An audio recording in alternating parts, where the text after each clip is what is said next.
Over-the-counter substances are cheap and widely available compared to other substances of abuse.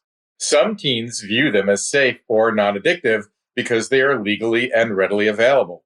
In 2020, the National Institute on Drug Abuse reported that 3.2 to 4.6% of high schoolers nationwide endorsed abusing over-the-counter cough and cold medicines in 2019, the year before.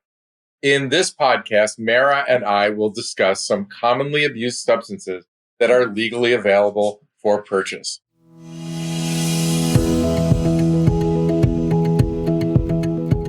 Welcome to the Carlat Psychiatry Podcast. This is another special episode from the Child Psychiatry team. I'm Dr. Josh Feder, the editor-in-chief of the Carlat Child Psychiatry Report and co-author of the Child Medication Factbook for Psychiatric Practice and the newer prescribing psychotropics. But of course, we have our newest version of the Child Medication Factbook for Psychiatric Practice coming out probably around the same time as this podcast, so look for that too.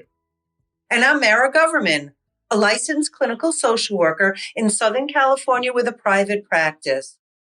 Let's begin by discussing Kratom, an herbal extract from Mitragyna speciosa, which acts on opioid receptors. Kratom is available as a tea that can be brewed in hot water, in capsules, or in powders, and is usually found in vape shops or on the internet. Kratom sales exceeded $1.13 billion in 2016, and the majority of toxic exposures to Kratom from 2011 to 2017 were in adolescents. But why is Kratom popular, and what makes this extract dangerous? Adolescents seek out Kratom because it has stimulant effects at low doses and euphoric effects at higher doses. Since it acts on opiate receptors, some people think it can be used to help with opioid withdrawal as well. This is a mistake since it is unreliable and unregulated, and it should be no surprise that regular use of Kratom can lead to dependence with withdrawal syndrome, similar to opioid withdrawal, including anxiety, gastrointestinal symptoms, headache, running nose, watery eyes, and sweating. At toxic levels, Kratom may cause tachycardia, hypertension, altered mental status, abdominal pain, and seizures. Clinicians can treat symptoms of withdrawal with medications such as clonidine and naltrexone. So far, what I'm getting is that Kratom is not only easily accessible for children and adolescents, but it can have some very severe consequences. So why isn't Kratom being regulated? Kratom is illegal in several states, including Alabama, Arkansas, and Indiana, as well as some cities such as our own hometown of San Diego and Sarasota, Florida. But most states do not regulate Kratom sales. Advocacy groups and some policymakers argue that Kratom may be beneficial for managing pain and reducing opiate addiction, and those actions have hindered efforts to regulate Kratom.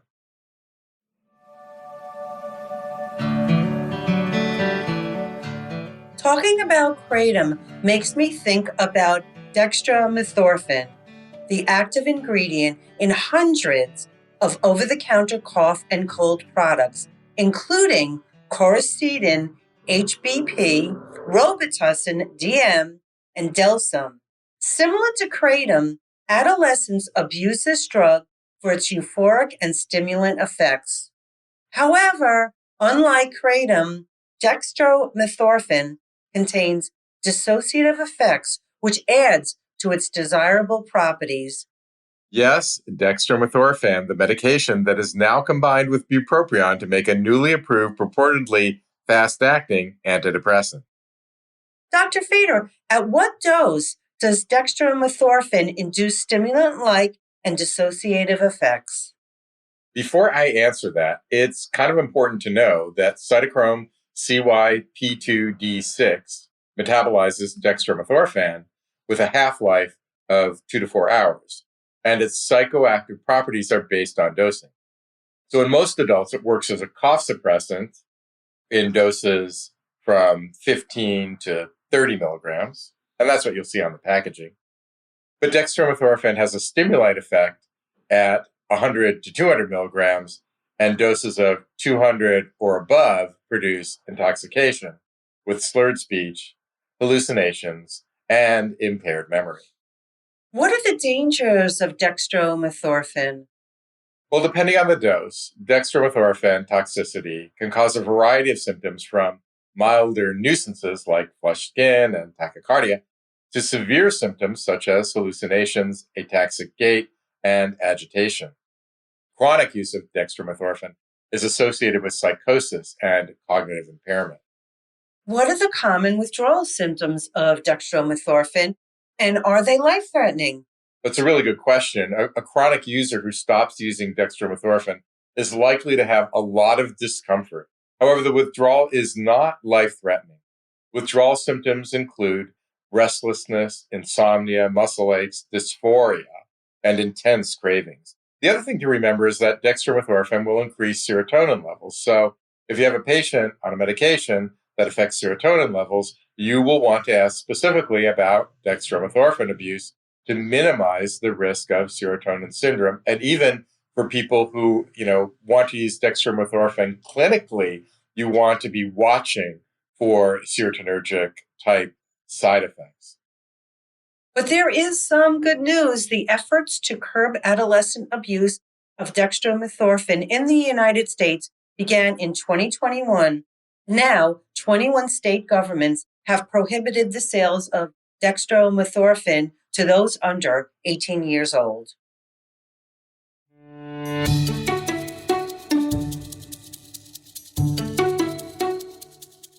Let's shift gears and talk about antihistamines, another commonly abused substance that is legally available for purchase. First-generation antihistamines are usually used to treat allergy symptoms or motion sickness. Commonly abused agents which cross the blood-brain barrier include diphenhydramine, which is Benadryl, doxalamine, which is found in NyQuil, and dimenhydrinate, which is Dramamine. Adolescents who abuse antihistamines seek out its sedating and anxiolytic effects at low doses or stimulant-like effects at higher doses. Antihistamine toxicity can include delirium, hallucinations, seizures, and psychosis with tachycardia, dry mouth, blurry vision, constipation, and urinary retention. Antihistamines also cause QTc prolongation, increasing the risk of dangerous arrhythmias. In addition, chronic abuse can lead to withdrawal cravings accompanied by runny nose, nausea, diarrhea, cramping, irritability, restlessness, and insomnia. So there are some easy ways to remember antihistamine toxicity and withdrawal, since they're a lot like anticholinergic ones. For toxicity, you might have heard the old rhyme, red as a beet, dry as a bone, mad as a hatter, and hot as a fox. And for withdrawal, you might remember SLUD, salivation, lacrimation, that's tears and runny nose, urination, and diarrhea, SLUD.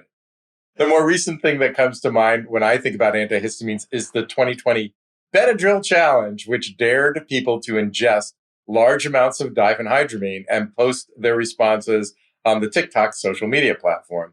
This coincided with increased diphenhydramine-related emergency room visits in adolescents, including at least one death. In September 2020, the U.S. Food and Drug Administration issued a warning that advised the public and healthcare providers about this problem. However, unfortunately, there are no laws currently to limit access to antihistamines.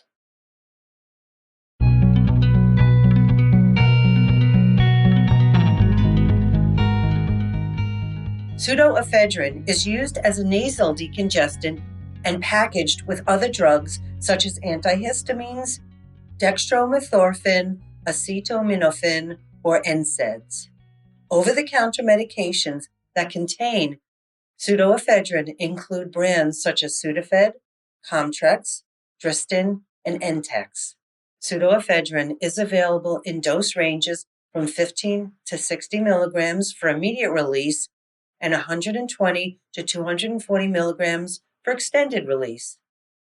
Dr. Feder, what makes pseudoephedrine so appealing to adolescents? Well, teens abuse pseudoephedrine for its stimulant properties. Like amphetamine, it boosts athletic and academic performance while suppressing appetite and sleep.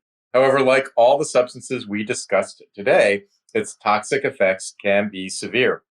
These effects include hypertension, tachycardia, dizziness, and even seizures and psychotic symptoms. If a patient who is on stimulant medications and then takes pseudoephedrine, whether for a cold or for their performance effects, this can multiply those side effects. Withdrawal symptoms are also similar to stimulant withdrawal and can include dysphoria, restlessness, and abnormal perception. There is some regulation over distribution of pseudoephedrine. Currently, federal law limits the daily retail sales of pseudoephedrine to 3.5 grams and the monthly retail sales to 9 grams per person. Iowa, Mississippi, and Oregon also have age restrictions for purchasing pseudoephedrine. Should providers be aware of any other medications that may interact with pseudoephedrine? Oh, yeah. Thanks for asking that, Mara. Pseudoephedrine interacts with monoamine oxidase inhibitors such as selegiline and can induce a hypertensive crisis.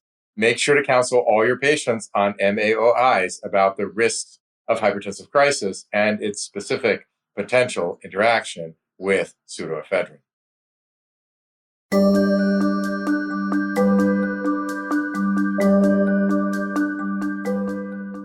The last one for today is tianeptine. Tianeptine is a tricyclic antidepressant that binds to opioid receptors. It is prescribed outside of the U.S., but available over the counter in the U.S. It produces euphoria and is energizing, but has rapid withdrawal symptoms similar to opiates. Tianeptine is banned in Alabama, Georgia, Indiana, Michigan, Minnesota, and Tennessee. So we added tianeptine as a latecomer when we were finishing this article because we were hearing so much news about it, and we wanted to be sure you were hearing about that one.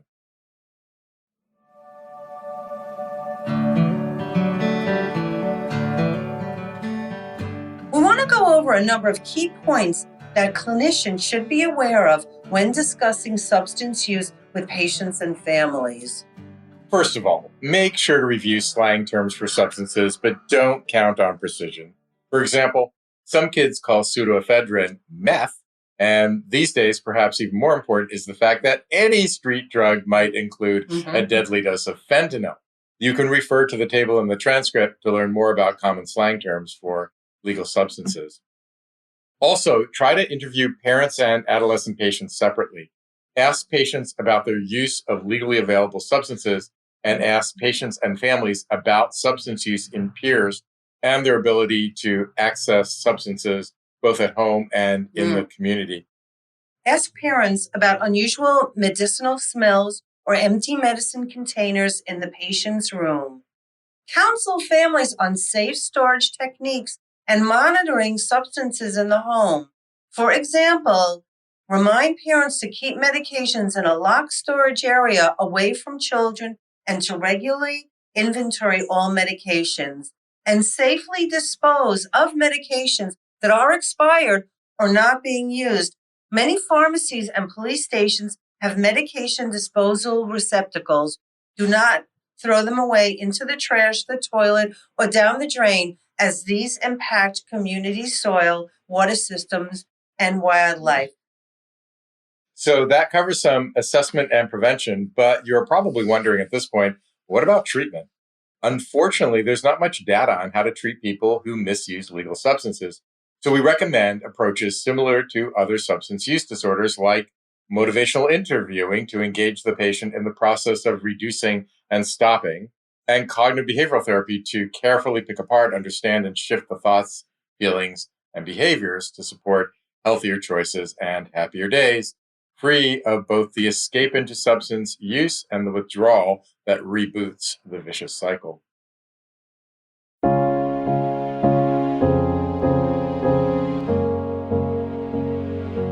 The bottom line is that we need to regularly ask patients about the use of legal substances such as dextromethorphan, antihistamines, pseudoephedrine, kratom, and tianeptine. And we need to help them weigh the risks against the perceived benefits, reminding them that intoxication with any of these can lead to dangerous side effects requiring acute management or hospitalization.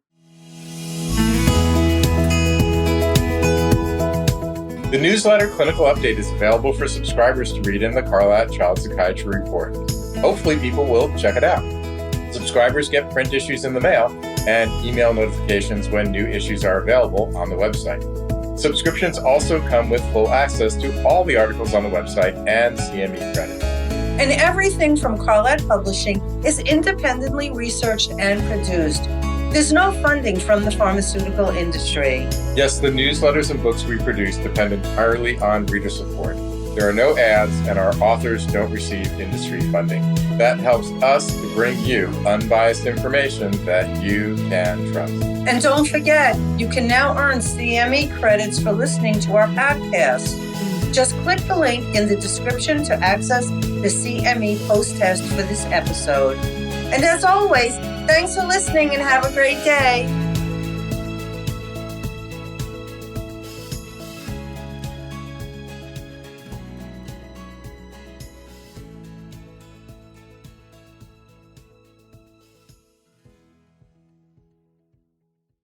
Thanks for watching. Hit subscribe if you enjoyed this content.